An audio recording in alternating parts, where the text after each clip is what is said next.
தி Lord. நீதி நிமித்தம் துன்பப்படுகிறவர்கள் பாக்கியவான்கள், பரலோக ராஜ்யம் அவர்களுடையது. மத்தேயு 5:10. ஆம் ஃப்ரெண்ட்ஸ், நாம் அநேக நேரங்களில் நீதியாக நியாயமாக நடந்தும் நண்பர்கள் மத்தியிலும் வேலை செய்யும் இடங்களிலும் குடும்பங்களிலும் நன்மை செய்தும் உண்மையாக நடந்தும் நம்மை அவர்கள் பயவரை பார்ப்பது போல பார்த்து பரியாசம் செய்தும் நமக்கு விரோதமாக செயல்களை செய்தாலும் நாம் பயப்பட வேண்டாம்.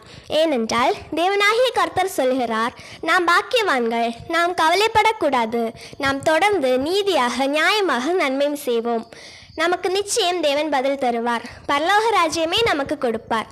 பூமியிலும் நம்மை தேவனுடைய பிள்ளைகளாக வாழ வைப்பார்.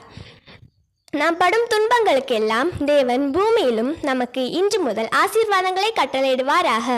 ஆமேன்.